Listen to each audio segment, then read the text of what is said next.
और यकीन माने जो दीन के मसले में छेड़े ना, फिर अल्लाह रब्बुल इज़्ज़त की ज़ात उसे छोड़ती नहीं है।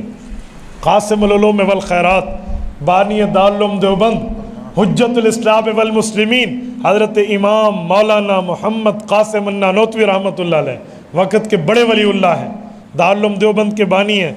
एक जगह तशरीफ़ ले गए तो लोगों ने इनके साथ ठट्ठा हंसी मजाक करना शुरू किया। कॉलेज के एक लड़के को चारपाई पे सुलाया कि ये मर गया है, और उसके ऊपर चादरें डाली और हाय वाय करके रोना शुरू किया, और आकर चारपाई आगे रख दी कि हज़रत इसका जनाजा पढ़ाएं। और उसके साथ कमिटमेंट थी कि जनाजा वनाजा कोई नहीं है, मौलवी अल्लाह अकबर करना है तो तू उठाना है, मौलवी अल्लाह अकबर करेगा आपने खड़े हो जाना है, और हम इसका मजाक उड़ाएंगे, ओ मुर्दा जिंदा हो गया। तो कहते हैं जब हज़रत ने अल्लाह अकबर किया ना, तो हज़रत ये समझे, उस वक़्त अल्लाह पाक बुज़ुर्गों पे खोल देते हैं, समझे कि यार मामला कुछ और है। तो अल्लाह अकबर करके जनाजा पढ़ाया। जनाजा पूरे होने से पहले वो पीछे से आवाज़ें दे रहे हैं, उठ यार उठ। इन्हें सलाम फेरा कि आप ये क़यामत में उठेगा, ले जाओ इसे। मन आदा अली वलियन फ़क़द आज़नतुहु बिल हर्ब।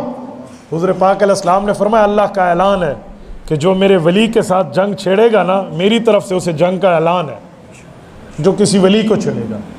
यकीन मानिए ऐसे नहीं होता। हज़रत सुफियान इब्न उयैना, इनकी रिवायत मौजूद है। वक़ी इब्न जर्राह, ये इमाम बुखारी, इमाम मुस्लिम, इमाम दाऊद, इमाम नसाई, इमाम तिरमिज़ी, इमाम इब्न माजा रहमहुल्लाह के उस्ताद हैं। वक़ी इब्न जर्राह, इनने एक फ़तवा दिया। फ़तवा बादशाह वक़्त को नापसंद हुआ। सुफियान इब्न उयैना की बात है। वो फ़तवा बादशाह वक़्त को नापसंद हुआ, तो वो मक्का मुकरमा आ रहा था, ये भी मक्का मुकरमा में आ चुके थे हिजरत करके, जहाँ चींटी को भी पना है। तो बादशाह ने कहा मैं इसको मक्का के चौक पे फांसी दूंगा। तो भाई यहाँ तो अल्लाह ने इसको मन दखलहु कान आमिना, अल्लाह ने इसे पुरअमन फरमाया, आप यहाँ फांसियाँ देंगे।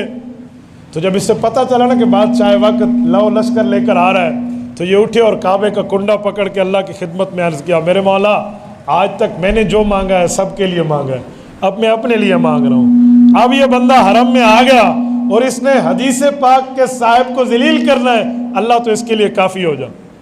वो बादशाह हरम में दाखिल हो रहा है कि ऊँट की टांग फिसली है और इसके कमर का यहाँ गर्दन का जो है ना हड्डी टूट गई और ये वहीं मर गया। मन आदा अली वलियन फ़क़द आज़नतुहु बिल हर्ब। तो इसीलिए उलमा के साथ छेड़खानी, उलमा के साथ बातें, ऐसी बात नहीं है। अल्लाह ने उलमा को डिसिप्लिन दिया, दीनदारों को अल्लाह ने कायदा और ज़ाब्ता और उसूल दिए। मैं आपको समझाने के लिए बात कर रहा हूँ।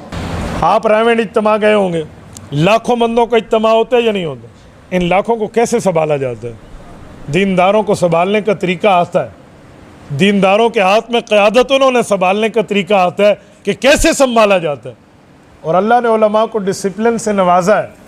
ये आपकी इसी जीटी रोड से कायद मिल्लत इस्लामिया मौलाना फजलुर रहमान कारवां लेकर गुजरे हैं, कराची था इस्लामाबाद गए हैं, लाखों आदमियों का लश्कर लेकर आज़ादी मार्च किया है। किसी एक दुकान का शीशा टूटा है, किसी का गमला टूटा है, कोई एम्बुलेंसेस बंद हुई हैं, मेट्रो तक चलती रही और मामला साफ था। रब ने तो उलमाए कराम को डिसिप्लिन अता फरमाया। ये कैसे लोग कहते हैं कि उलमा का मामला उलमा का? हाँ हाँ, उलमा जो कहते हैं ना कि दीन पढ़ें, वो यही आपके सामने पीटते रोते हैं कि मेरे दोस्तों दीन पर मेहनत करो। आप सिर्फ दुनिया पर मेहनत करते हैं, सिर्फ दुनिया पे नहीं है। आप कॉलेज पढ़ाएं, यूनिवर्सिटीज़ पढ़ाएं, आप स्कूल पढ़ाएं, आप भेजें इंस्टीट्यूट में, कौन मना करता है, लेकिन दीन पढ़ाएं। दीन ज़रूरी है। हम नमाज में वादा करते हैं अल्लाह से, रोज़ाना इशा की नमाज में जो हम वित्र पढ़ते हैं ना, दुआए कुनूत, उधर क्या कहते हैं? व नखला व नतरुक मन यफजुरुक, ऐ मेरे मौला हमारा आपसे वादा है, हम अलहदा होते हैं, छोड़ते हैं उस फ़र्द और उस तबके को जो आपका नाफरमान है, मन यफजुरुक, जो आपका नाफरमान है, और हमारी यारियाँ, हमारा उठना बैठना आना जाना उन नाफरमानों के साथ है। नमाज में हम गैरिल मग़ज़ूबि अलैहिम वलज़्ज़ालीन पढ़ते हैं, अल्लाह में मग़ज़ूब और ज़ालीन के रास्ते पर न चला, यहूद व नसारा मुराद है। लेकिन हमारी शादी ब्याह, हमारा लिबास, हमारी तहज़ीब, हमारे तमद्दुन, हमारा उठना बैठना आना जाना सारा यहूद व नसारा की नक्काली पर है। तो मेरे दोस्तों उलमा आपको यही समझाते हैं कि हमें दीनदार बनना।